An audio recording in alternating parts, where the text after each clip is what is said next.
students. Let us talk about some types of innovations that are mentioned in your syllabus. So I'll start with product innovation. See, I think ये मैंने पहले ही clear कर दिया है कि innovation सिर्फ एक आइडिया जनरेशन नहीं है।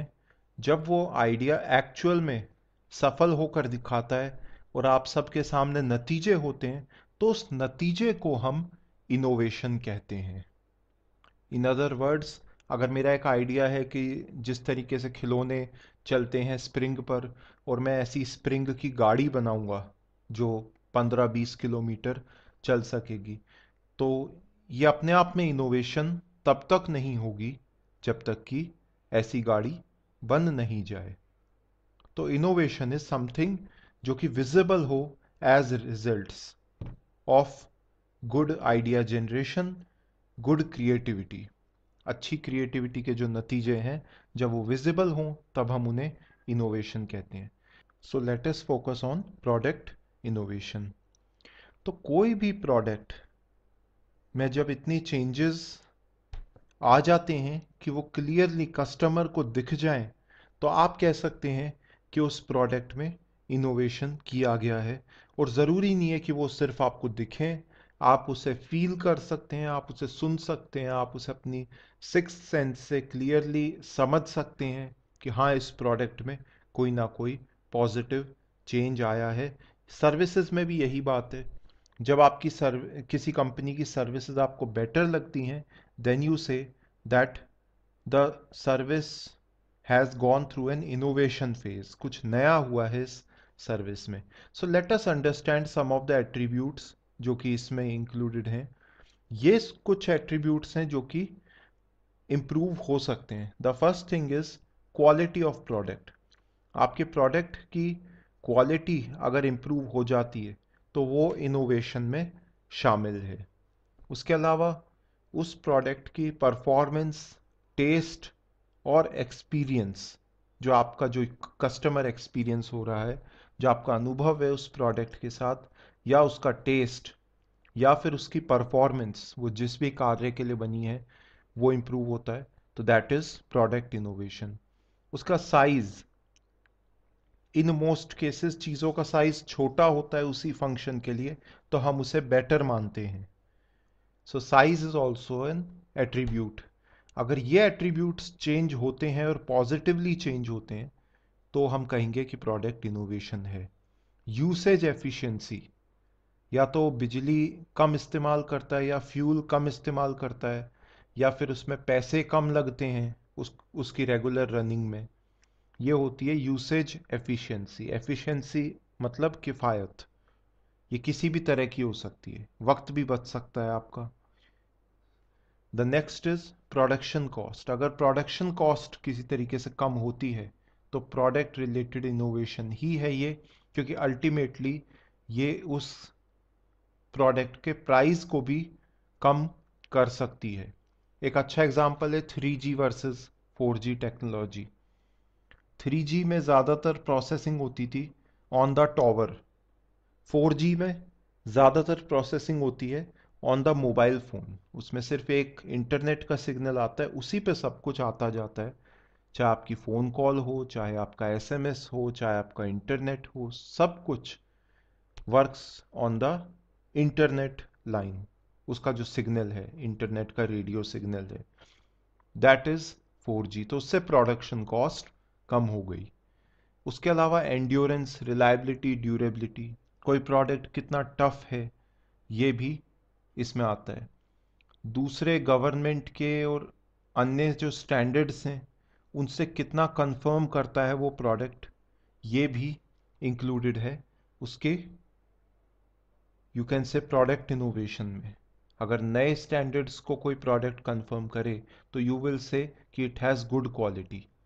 जैसे हेलमेट्स में ISI ब्रांड तो काफ़ी सारे हेलमेट हैं अच्छी कंपनी के, लेकिन रिसेंटली स्टड्स और वेगा कंपनी ने अमेरिकन सर्टिफिकेशन भी ऑब्टेन की है, DOT, जिसका मतलब अब वो अमेरिका में एक्सपोर्ट भी कर सकते हैं। DOT स्टैंडर्ड ISI से बेटर है क्वालिटी के मामले में। सो ये भी एक एग्जाम्पल है प्रोडक्ट इनोवेशन का। प्रोडक्ट में चेंजेस करने ही पड़े होंगे उन्हें, जब भी डीओटी स्टैंडर्ड मिला उन्हें। Then there is operational NVH. कुछ प्रोडक्ट्स होते हैं जिनकी नॉइज, वाइब्रेशंस, हार्शनेस, इसका स्टडी होना ज़रूरी होता है, जैसे कि ऑटोमोबाइल्स, जैसे कि इंडस्ट्रियल मशीन्स। अगर इन सब में नॉइज, वाइब्रेशंस या हार्शनेस कम हो रही है तो इसे भी इनोवेशन कह सकते हैं। उसके अलावा एर्गोनॉमिक्स, यानी किसी प्रोडक्ट की हैंडलिंग, उसे आप कैसे हैंडल करते हो, कैसे यूज़ करते हो, ये भी अगर बेटर हुआ है तो आप उस प्रोडक्ट को बेटर हैंडल कर सकते हैं। जैसे कि कुछ ऐसी व्रिस्ट वॉचेस हैं जिनमें आजकल सिलिकॉन के व्रिस्ट बैंड्स आ गए हैं। मतलब आप जब उन्हें यूज़ करते हैं तो आपके हाथों में थकान नहीं होती है, निशान नहीं छपते हैं, पसीना उतना नहीं आता, क्योंकि वो सिलिकॉन के बने होते हैं। जैसे कि एम आई का एक बैंड आता है, एम आई बैंड 4, वो उसका एग्जाम्पल है। उसके अलावा लुक्स और फील में, इन सब को कहते हैं एस्थेटिक्स। कोई चीज़ अपीयरेंस में कैसी है। तो ये सब चीज़ें मिलकर प्रोडक्ट की इनोवेशन डिटरमाइन करती है। और इसके अलावा कुछ अन्य फैक्टर्स भी हो सकते हैं जो कि उनके यूं कह सकते हैं कि लॉन्ग टर्म में उनकी यू कैन से इनोवेशन दिखाता हो। जैसे कि कोई चीज़ हीट अप कम होती है यूज़ करते वक्त, या फिर और कोई ऐसा एट्रीब्यूट जो कि उस प्रोडक्ट के, उस इंडस्ट्री के स्पेसिफिक हो। ये भी एक यू कैन से रीज़न बन सकता है इनोवेशन का।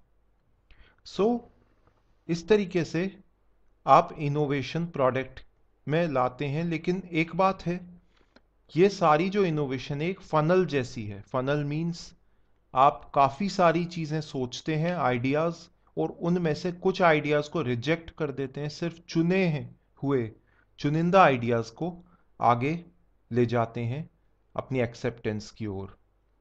तो जो फनल सिस्टम है, इससे फेलियर रिस्क कम हो जाती है और टाइम भी बचता है, क्योंकि आप जो बिल्कुल अनफिट आइडियाज़ हैं उन्हें पहले ही रिजेक्ट कर देते हैं।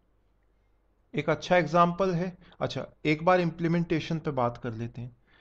जो इम्प्लीमेंटेशन है किसी भी नए सर्विस की या प्रोडक्ट की, उसमें कई बार एम्प्लॉयज़ का साथ मिलता है, कई बार उतना साथ नहीं मिलता। इसलिए एम्प्लॉयज़ को कॉन्फिडेंस में लेना बहुत ज़रूरी है, क्योंकि एम्प्लॉयज़ को पता है कि बदलाव तो ज़िंदगी भर होते ही रहेंगे।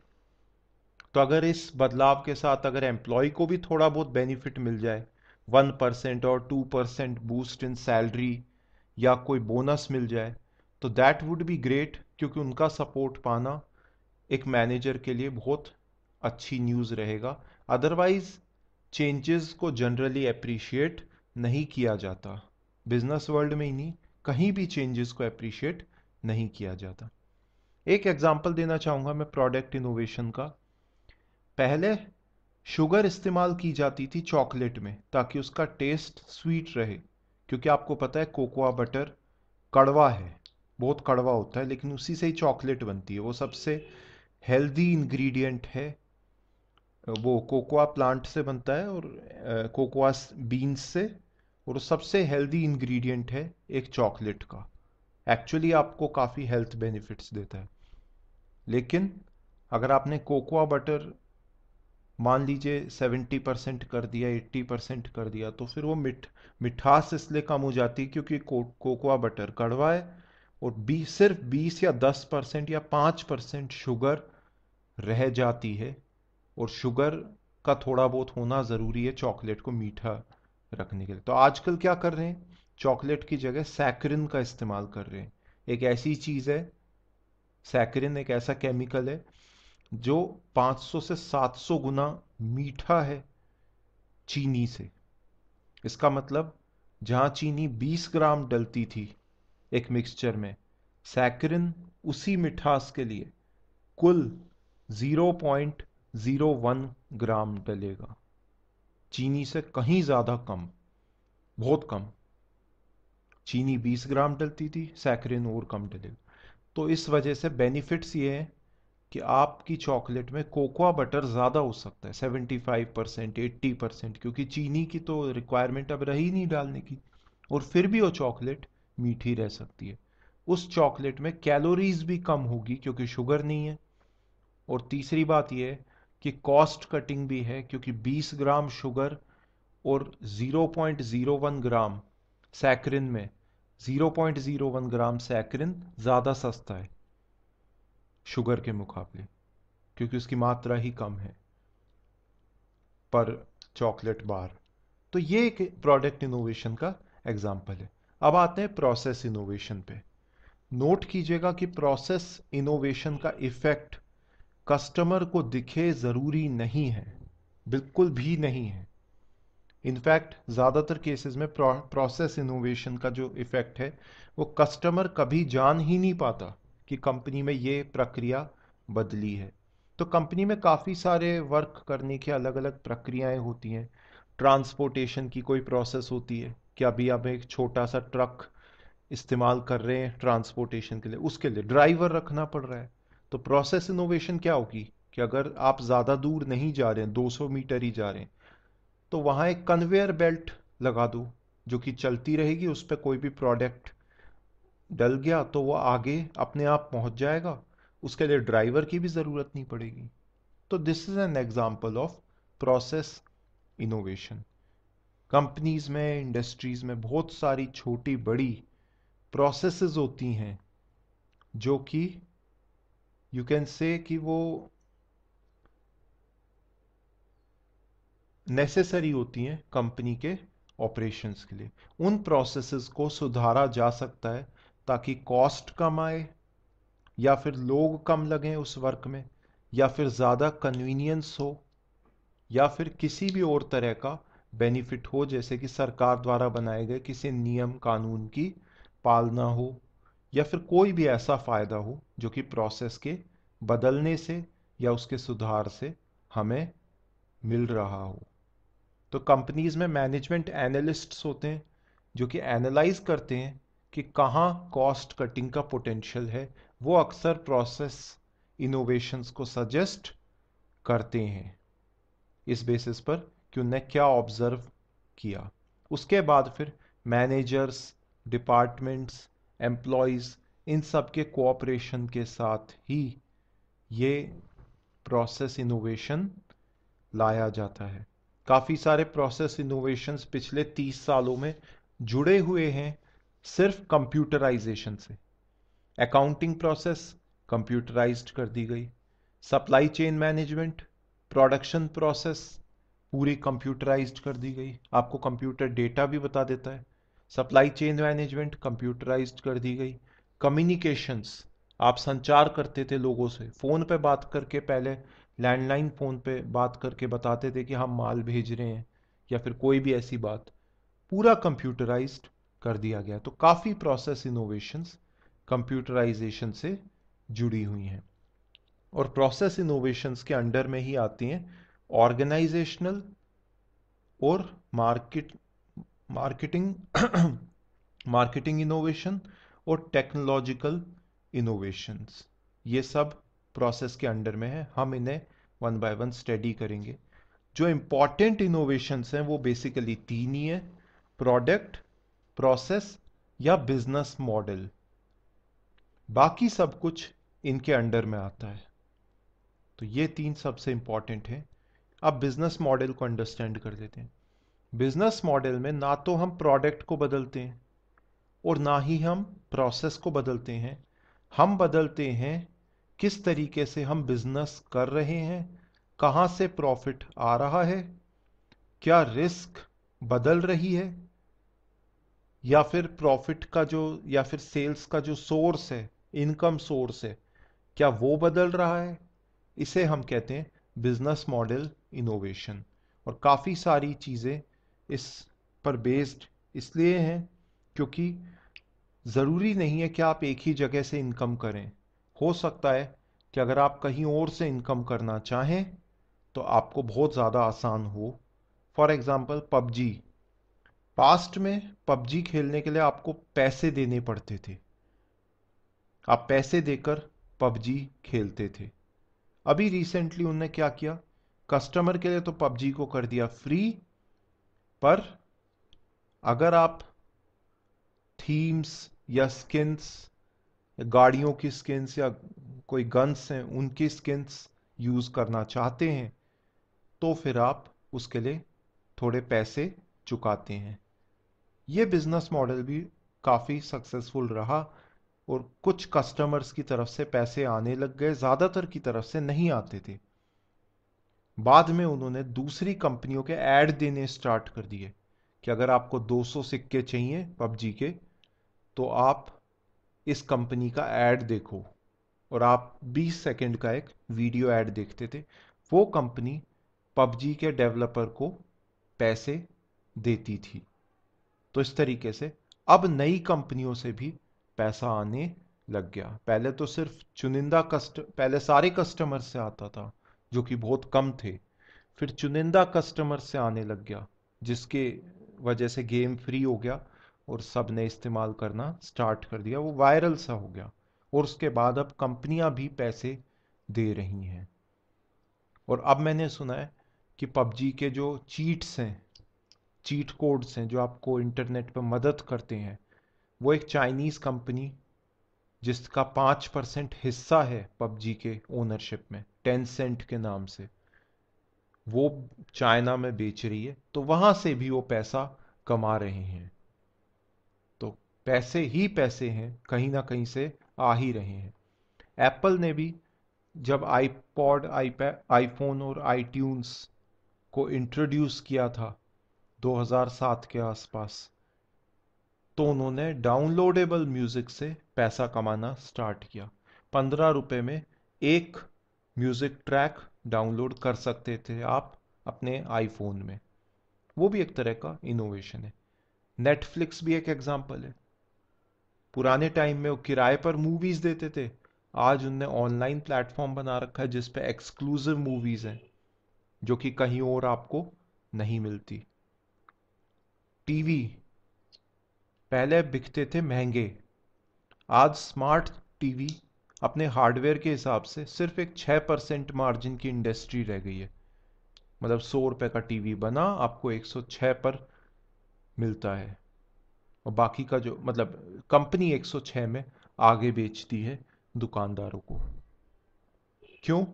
क्योंकि स्मार्ट टीवी में जो ऐड आते हैं उससे कंपनी पैसा कमाती है। मतलब स्मार्ट टीवी की कंपनी ने मान लो गोदरेज का ऐड दिखाया, आपको तो ऐड दिखेगा, गोदरेज कंपनी उस स्मार्ट टीवी की कंपनी को पैसे देगी जैसे सैमसंग को। सो द थिंग इज, ये एक नया बिजनेस मॉडल है कि टीवी तो बिक गया, लेकिन टीवी के बिकने के 5-10 साल बाद तक भी कंपनी पैसे कमा रही है। ये भी एक बिजनेस मॉडल इनोवेशन है। कहां से पैसा आ रहा है उसमें इनोवेशन कर दिया आपने। इसमें आपके सप्लायर्स, इसमें आपके कस्टमर्स, ये सब चीजें बदल सकती हैं, बिजनेस से रिलेटेड चीजें। इसमें प्रोडक्ट नहीं बदल रहा है, प्रोडक्ट शायद थोड़ा बहुत बदले, इसमें प्रोसेस भी जरूरी नहीं है बदले, सिर्फ बिजनेस मॉडल बदल रहा है। तो ये कुछ टिप्स हैं बिजनेस मॉडल इनोवेशन की। पहली है फोकस नैरोली, फोकस करो स्पेसिफिक प्रोडक्ट्स पर। ऐसा नहीं है कि बहुत बड़ा प्रोडक्ट रेंज हो और आपसे संभाला ही नहीं जा रहा हो। सेकंड पॉइंट इज, कॉमन चीजें कोशिश करो कि प्रोडक्ट्स में बहुत सारी हों, जैसे कि फोक्सवैगन और इंडिया में बजाज ऑटो, ये काफी सारे पार्ट्स एक जैसे रखते हैं, स्पेयर पार्ट्स अपनी गाड़ियों में काफी सारे प्रोडक्ट्स में। जैसे कि स्पार्क प्लग, काफी बाइकों में एक ही मॉडल का स्पार्क प्लग लगता है। तो इससे क्या होगा, उनकी अवेलेबिलिटी और उनका कन्वीनियंस प्रॉब्लम नहीं बनेगा भविष्य में। सो ये भी एक बिजनेस मॉडल इनोवेशन है। अगर आपने 1 लाख स्पार्क प्लग बना दिए मान लो CT 100 के, और बाद में CT 100 बिकनी बंद हो गई, तो जो स्पार्क प्लग पड़े हुए हैं उन्हें आप किसी और बाइक में यूज करना स्टार्ट कर दोगे, क्योंकि वो फिट तो हो रहे हैं ना आपस में। ये एक स्ट्रैटेजी है, एक बिजनेस मॉडल इनोवेशन है। Create a hedged portfolio. Hedge होती है एक ऐसी झाड़ी जिसको आप काट काट के करेक्ट तरीके से कट करके आर्टिस्टिक तरीके से एक शेप देते हो, जैसे कि एक दीवार की शेप या फिर एक वेव्स की शेप दे दी आपने। आपने ऐसी झाड़ियां देखी होंगी, बड़ी बड़ी इंडस्ट्रीज में लगी होती है, उनके गार्डन्स में आर्टिस्टिक टाइप तरीके से उसे कट किया जाता है। ऐसा पोर्टफोलियो बनाना चाहिए जिसमें आप हर प्रोडक्ट को बराबर ध्यान दें। ऐसा नहीं हो कि एक ही प्रोडक्ट पर आप बहुत ज़्यादा बेट कर रहे हो और बाकी प्रोडक्ट्स आपके लिए इंपॉर्टेंट नहीं हो। इससे क्या होगा कि कल के दिन अगर डिमांड बदलती है तो आप भी अपने हिसाब से उस प्रोडक्ट की जो पोजीशनिंग है वो बदल सकते हो। जो ज़्यादा ज़रूरी प्रोडक्ट है मार्केट में उस पर फोकस कर सकते हो, उसका डेवलपमेंट भी हो चुका होता है। इन अदर वर्ड्स, ऐसा नहीं होता कि आपने एक प्रोडक्ट को तो प्रोडक्ट ए को बहुत अच्छा डेवलप कर लिया, प्रोडक्ट बी को छुआ तक नहीं, और बाद में पता चला मार्केट कह रहा है कि हमें तो प्रोडक्ट बी चाहिए, तो आप उसे कैसे सेल करोगे? आपने उसे अच्छा डेवलप ही नहीं किया। तो इसीलिए बराबर ध्यान देना ज़रूरी है और अपने शेड्यूल पे वर्क करना बहुत ज़रूरी है। प्रोडक्ट लॉन्च की बात कर रहा हूँ मैं यहाँ। कई बार चीज़ों को पोस्टपोन करना ही ठीक रहता है। ज़रूरी नहीं है कि आपका प्रोडक्ट रेडी नहीं है और आपने लॉन्च कर दिया। एक गेम निकला था एशेज क्रिकेट, बहुत ही बेकार गेम था, वीडियो गेम था। उसमें प्लेयर प्लेयर के थ्रू गुजर रहे थे, प्लेयर चलते चलते विकेट कीपर के थ्रू गुजर गए, अजीब से मूवमेंट्स थे, पूरा कॉमेडी हो गया था और लोगों ने उसके लिए पैसे दिए थे और बाद में वो कंपनी के दरवाजे खटखटा रहे थे कि हमारे पैसे वापस करो। एशेज क्रिकेट करके कोई एक गेम था। तो यहाँ डेवलपर्स ने ये गड़बड़ कर दी, उनने जल्दी लॉन्च करने की कोशिश की और इस वजह से प्रोडक्ट फेल हो गया। तो कई बार पोस्टपोन कर लेना, कई बार और बदलाव कर लेना एक अच्छा आइडिया रहता है। ऑर्गेनाइजेशनल इनोवेशन जुड़ा हुआ है। लोग जो हैं उनका ऑर्डर, उनका यू कैन से अथॉरिटी, उनकी रेस्पॉन्सिबिलिटी, कोई भी स्ट्रैटेजिक चेंजेस बहुत ही टॉप लेवल पे हुए हों, उसकी वजह से किसी को नई अथॉरिटी मिल सकती है, नई रेस्पॉन्सिबिलिटी मिल सकती है। इसमें चेंज हो सकता है। जो पहले काम मिडिल लेवल मैनेजमेंट कर रही थी, हो सकता है वो लोअर लेवल मैनेजमेंट करे, और हो सकता है लोअर मैनेजमेंट का कोई एक वर्क वो मिडिल मैनेजमेंट के हाथ में आ जाए। और इस तरीके से जब आप लोगों के एबिलिटीज़ को देखते हुए अपनी ऑर्गेनाइजेशन में उनके पावर, अथॉरिटी, रेस्पॉन्सिबिलिटी और स्ट्रैटेजिक जो ऑर्डर्स आते हैं टॉप लेवल मैनेजमेंट उनके फॉलो करने के लिए जब आप चेंजेस करते हैं और वो चेंजेस बेनिफिशियल होते हैं, तो आप उसे कहोगे ऑर्गेनाइजेशनल इनोवेशन। सो इसके स्पेसिफिक एग्जांपल्स ढूंढना तो मुश्किल है, बट अगर एक सेल्समैन को हर बार परमिशन लेनी पड़ती थी अपने मैनेजर की कुछ बड़ा ऑर्डर बेचने के लिए, और बाद में उनने कहा कि बड़े ऑर्डर भी सेल्समैन अपनी तरफ से खुद बेच सकते हो, परमिशन लेने की ज़रूरत नहीं है, तो ये भी एक ऑर्गेनाइजेशनल इनोवेशन है। इसका अपना फ़ायदा हो सकता है। सो ये है ऑर्गेनाइजेशनल इनोवेशन।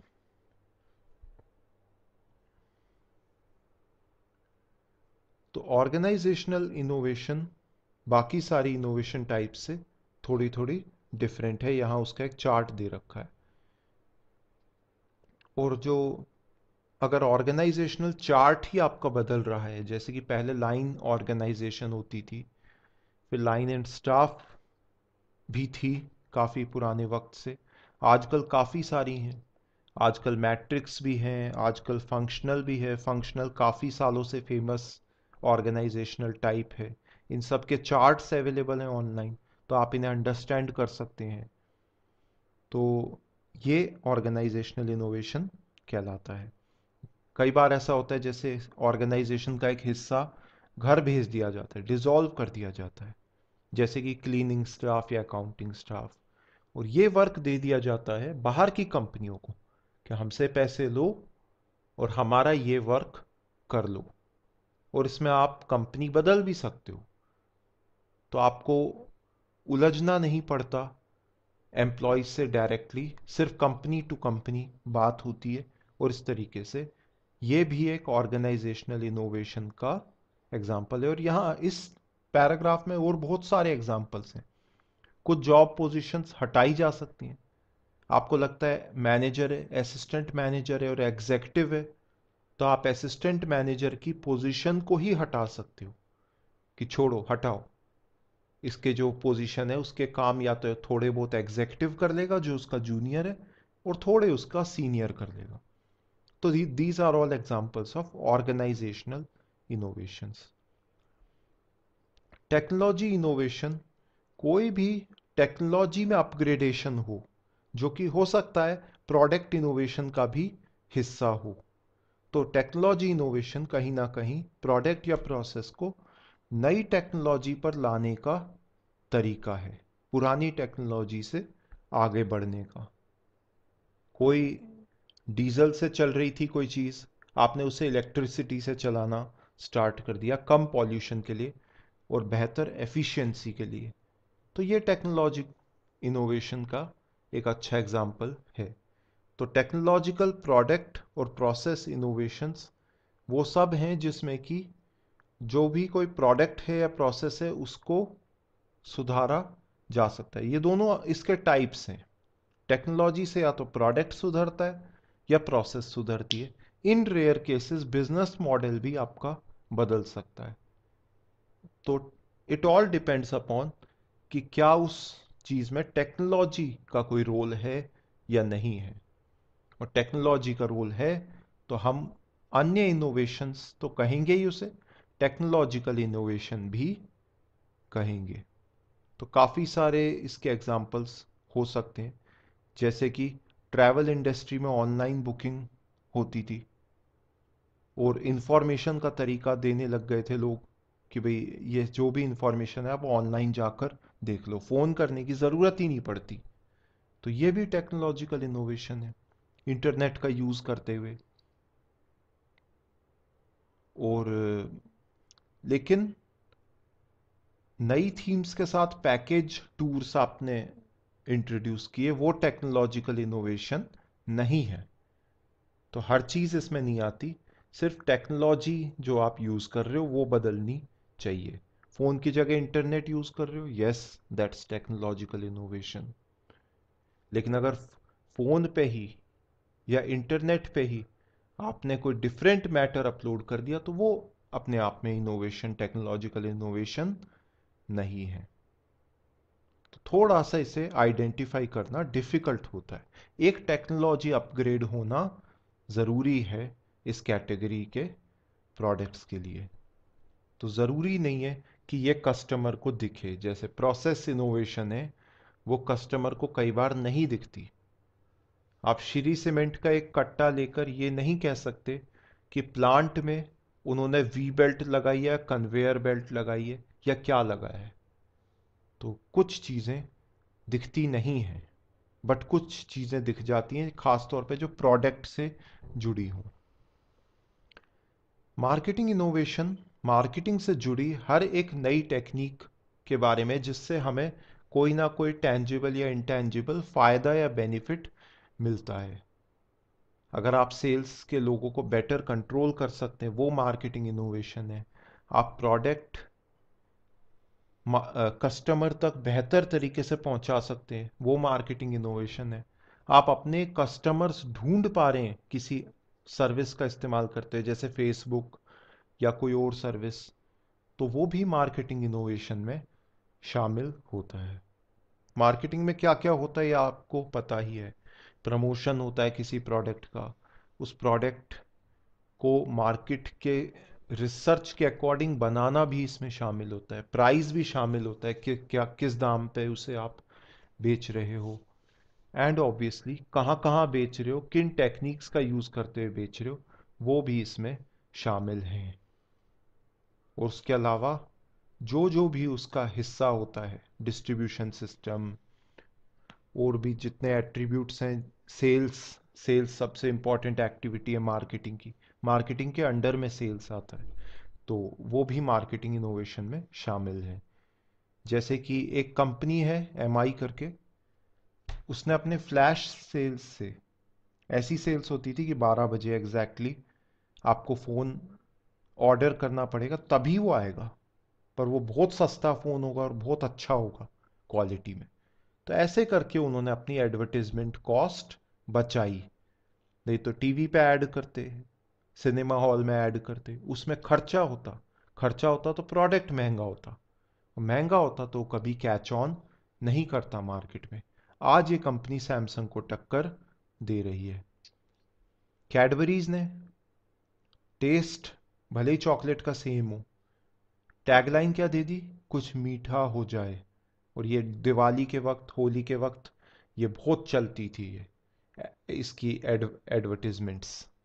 तो ये भी एक एग्जाम्पल है मार्केटिंग इनोवेशन का, कि उनने यहाँ के कल्चर को समझा और उनने एक नया टैगलाइन यहाँ के कल्चर के अनुसार दे दिया।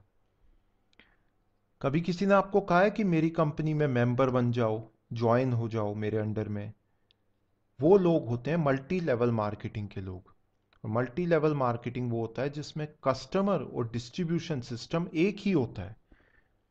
मतलब कोई होलसेलर नहीं, कोई रिटेलर नहीं, कस्टमर ही इस्तेमाल करता है और कस्टमर ही दूसरों को सुझाव देता है ताकि वो लोग खरीदें, और इससे कस्टमर को थोड़ा सा पैसा मिल जाता है। तो 450 रुपये की चीज़ मैंने खरीदी और फिर मेरे अंडर में मैंने एक आदमी को जोड़ दिया, और उस व्यक्ति ने भी 450 की जब खरीदी तो उसके 450 में से 20 या 30 रुपए मुझे मिलेंगे, और कुछ हिस्सा मेरे सीनियर्स को मिलता चला जाएगा जो कम होता जाएगा, 10 रुपए, 5 रुपए, 2 रुपए, ऊपर के लेवल तक कुछ ना कुछ डिस्ट्रीब्यूट पैसा होता रहेगा। तो ये मल्टी लेवल मार्केटिंग भी मार्केटिंग इनोवेशन का एक एग्जाम्पल है। सोनी अपने वाटरप्रूफ वॉकमैन को काफी सालों तक एक प्लास्टिक कंटेनर में बेचती थी, जिस प्लास्टिक कंटेनर में पानी भरा होता था, और पानी के बीच में है वॉकमैन। क्यों? क्योंकि वो दिखाना चाहते थे हमारा वॉकमैन वाटर प्रूफ है। तो ये उनका तरीका था कि देखिए हमारा वॉकमैन वाटर प्रूफ है, हम ही पानी में दे रहे हैं उसे, और आप टेस्ट करके भले से इसे ले जाइए। तो ये मार्केटिंग का तरीका है। जब काफी सारे लोग तो ये देख के ही खरीद लेते थे कि अरे पानी में डूबा हुआ वॉकमैन है, वाटर प्रूफ तो होगा ही, खरीद लो, या अच्छा लग रहा है दिखने में, खरीद लो। ध्यान बढ़ता था कि देखो पानी में डूबा हुआ एक प्रोडक्ट है। तो ऐसा भी मार्केटिंग इनोवेशन में शामिल है। And the last is strategy innovation. Strategy एक कॉरपोरेट प्लान है जो टॉप लेवल से इमर्ज होता है और पूरी संस्था में फैल जाता है, जो कि उन्हें लॉन्ग टर्म दिशा देता है कि हमें किस एरिया में ग्रोथ करनी है। कोई कंपनी है, उसकी स्ट्रैटेजी हो सकती है बेस्ट टीवी बनाना, खत्म बात। फिर वो रेडियो नहीं बनाएगी, या रेडियो अगर पहले से चलते आ रहे हो तो उस पर ध्यान देना बंद कर देगी, वो टीवी पर ध्यान पूरा केंद्रित करेगी।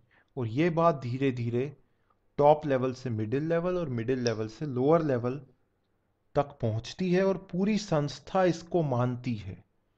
तो स्ट्रैटेजी एक कंपनी की बैकबोन है। उस स्ट्रैटेजी में अगर कोई इनोवेशन होता है, कोई नया बदलाव आता है, तो आप कहोगे कि स्ट्रैटेजी इनोवेशन हो रहा है। कुछ कंपनियां अपनी स्ट्रैटेजी बदल देती हैं कि हमें इस बात पर फोकस करना ही नहीं है। अब जैसे हिंदुस्तान लीवर है, आप एकदम उसके 10 प्रोडक्ट्स नहीं बता सकते, पर बहुत सारे हैं।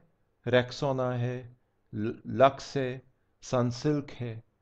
तो अगर कभी हिंदुस्तान लीवर किसी वजह से बदनाम हुई तो आप उसके प्रोडक्ट्स यूज करना बंद नहीं कर सकते, क्योंकि सिर्फ उसके ब्रांड्स, उनके अकेले ब्रांड्स की ही हजार हजार करोड़ की वैल्यू है। एक्स हुआ, सनसिल्क हुआ, लक्स हुआ, डिटॉल हुआ, काफी सारे ऐसे प्रोडक्ट्स हैं जो कि उस कंपनी के हैं। तो ये उनकी स्ट्रैटेजी है कि अलग अलग ब्रांड्स को ये स्ट्रॉन्ग कर रहे हैं। और अगर कल के दिन ये आ भी गया कि मान लो लक्स में कुछ गड़बड़ मिलाया हुआ है तो उनके बाकी प्रोडक्ट्स अफेक्ट नहीं होते हैं, क्योंकि लोग जानते ही नहीं है कि बाकी प्रोडक्ट्स उसी से जुड़े हुए हैं। तो इस तरीके से स्ट्रैटेजी एक सिस्टम है जो पूरी संस्था को कनेक्ट करता है। It is always system wide. अगर स्ट्रैटेजी इनोवेशन की बात करें तो पूरा सिस्टम में फैलता है। जब कोई नई स्ट्रैटेजी लाते हैं जिससे कि संस्था को बहुत बेनिफिट हो जाए, बहुत फायदा हो जाए, तो आप उसे कहोगे स्ट्रैटेजी इनोवेशन। उदाहरण के तौर पर कुछ कंपनियों ने जो पहले अलग अलग प्रोडक्ट्स बनाती थी काफ़ी सारे, उन्होंने फिर अपनी प्रोडक्ट लाइन को सीमित कर दिया और उस पर फोकस करना स्टार्ट कर दिया। जैसे कि एलजी के काफ़ी सारे प्रोडक्ट्स आते थे 90 के टाइम में, तो बहुत सारे प्रोडक्ट्स थे। अब उन्होंने थोड़ा बहुत मोबाइल पर फोकस करना थोड़ा सा ज़्यादा कर दिया है। उनके मोबाइल फ़ोन्स रेगुलरली अपग्रेड होते हैं, बाकी प्रोडक्ट रेंज उतना अपग्रेड फास्टली नहीं होता। और भी ऐसे बहुत सारे एग्जाम्पल्स होंगे मार्केट में जिसमें कंपनी की स्ट्रैटेजी ने उन्हें टॉप पर पहुंचाया। बजाज ने फोकस किया था कि हम स्कूटर्स को छोड़ो हमेशा के लिए, भूल जाओ। ऑब्वियसली एक्टिवा की सक्सेस की वजह से उन्हें वापस ये सोचना पड़ा स्ट्रैटेजी, लेकिन पिछले 5-6 सालों तक बजाज का कोई भी स्कूटर नहीं था। अभी एक आया है Chetak, but that is an exception, electric scooter है वो। बट अदरवाइज उन्होंने अपनी स्ट्रैटेजी ये बनाई कि हम अच्छी मोटरसाइकिलें बनाएंगे, उस पर फोकस करेंगे। तो दो इंपॉर्टेंट बातें होती हैं स्ट्रैटेजी इनोवेशन की। The first is it is the breakthrough. बहुत ही बड़ा चेंज होता है, it is not a small change. And the second thing is it is intentional, इरादतन होता है, किसी बाहरी चेंज की वजह से नहीं होता है। स्ट्रैटेजी आप खुद ही लाते हैं। जो टॉप लेवल जो मैनेजमेंट है वो स्ट्रैटेजी लॉन्च करती है और फिर पूरी संस्था उस पर फोकस करती है। तो इस तरीके से स्ट्रैटेजिक इनोवेशन एक बहुत बड़ा चेंज होता है, जो कि जिसकी वजह से रिवेन्यू, प्रॉफिट्स, ये सब आने में यू कैन से अच्छी चांसेस रहती हैं। ये उसके कुछ और इंडिविजुअल एलिमेंट्स हैं कि इंडस्ट्री फोरसाइट एक टॉप टू डाउन पर्सपेक्टिव लाती है, जो कि मतलब you can say from the experts क्या सोच रहे हैं उससे लेकर वही चीज़ कस्टमर तक जाती है। और फिर एक कस्टमर इंसाइट है, जो कि कस्टमर क्या सोचते हैं वो अपनी बातें एक्सपर्ट्स तक पहुंचाते हैं। बॉटम टू अप पर्सपेक्टिव है। उसके अलावा जो कोर टेक्नोलॉजीज और कॉम्पिटेंसीज हैं, कोर कॉम्पिटेंसी होती है किसी भी ऑर्गेनाइजेशन की स्ट्रेंथ, कि इस चीज़ को हम बहुत अच्छा कर लेते हैं, इतना कोई और नहीं कर पाता। जैसे कि कंपोनेंट्स की स्ट्रेंथ की बात करें तो सैमसंग की कंपोनेंट स्ट्रेंथ बहुत अच्छी है। दूसरी कंपनी वाले सैमसंग के पुर्जे अक्सर लगाते हैं। और एक दूसरी कंपनी है सोनी, सोनी की भी कंपोनेंट स्ट्रेंथ बहुत अच्छी है। सोनी के कैमराज अच्छे हैं, डिस्प्लेज अच्छे हैं। सैमसंग के भी डिस्प्लेज वर्ल्ड लीडिंग है। तो बाकी छोटी मोटी हर बड़ी कंपनी इन्हीं से ही डिस्प्ले खरीदती है, कैमरा खरीदती है, या फिर कुछ केसेस में चिपसेट्स भी परचेज करती है। तो वो इनकी कोर कॉम्पिटेंसी है, वो स्ट्रेंथ। और उसके अलावा ऑर्गेनाइजेशन कितनी रेडी है किसी भी बदलाव के लिए, किसी भी स्ट्रैटेजी में साथ देने के लिए, और टॉप मैनेजमेंट क्या कर सकती है उन्हें कन्विंस करने, ये भी बहुत इंपॉर्टेंट है। And the last point is disciplined implementation होनी चाहिए। ऐसा नहीं कि प्लान तो था एक्स और हो गया एक्स वाई या फिर हाफ ऑफ एक्स, ऐसा नहीं होना चाहिए। ये देखना चाहिए कि इम्प्लीमेंटेशन के लेवल तक, जब तक फाइनली कोई चीज़ इम्प्लीमेंट करेक्टली नहीं हो जाए, तब तक टॉप मैनेजमेंट को उस पर नज़र गड़ा कर रखना चाहिए। कॉन्स्टेंटली कंट्रोल बनाए रखना पड़ता है, तब कोई बदलाव अच्छी तरीके से लागू होता है। और ज़रूरी नहीं है कि आपने पहली ही बार में टॉप मैनेजमेंट का आइडिया समझ लिया हो उनके शब्दों के द्वारा। उनके शब्द हो सकता है पूरा आइडिया नहीं बता रहे हो। तो कॉन्स्टेंटली इम्प्लीमेंट करना ज़रूरी है किसी भी स्ट्रैटेजी को। तो कैसे प्रैक्टिकली ये कैसे होता है? प्रैक्टिकली ऐसे होता है, टॉप मैनेजमेंट ने कोई बात सोची और फिर वो नीचे तक उस बात को कन्वे करते हैं boards, posters, office announcements, notices, charts, इन सब का इस्तेमाल करते हुए। जैसे कि अगर टॉप मैनेजमेंट ने कहा हमें काइजन टेक्नोलॉजी या काइजन टेक्निक इम्प्लीमेंट करनी है कि हर व्यक्ति हर रोज कुछ नया बदलाव करेगा, तो काइजन क्या है ये बात उन्हें बतानी ज़रूरी है, चार्ट्स, पोस्टर्स, इन सब के ज़रिए, ताकि एम्प्लॉयज़ उसे पढ़ें और फिर उसे लागू करने में जो भी योगदान दे सकते हैं वो दे सकें। तो स्ट्रैटेजी अक्सर टॉप से आती है और उसे लागू करना ज़रूरी है, अदरवाइज उसका फेल होना तय है। सपोर्ट नहीं मिलेगा तो टॉप मैनेजमेंट के सोचने से कुछ भी नहीं होगा।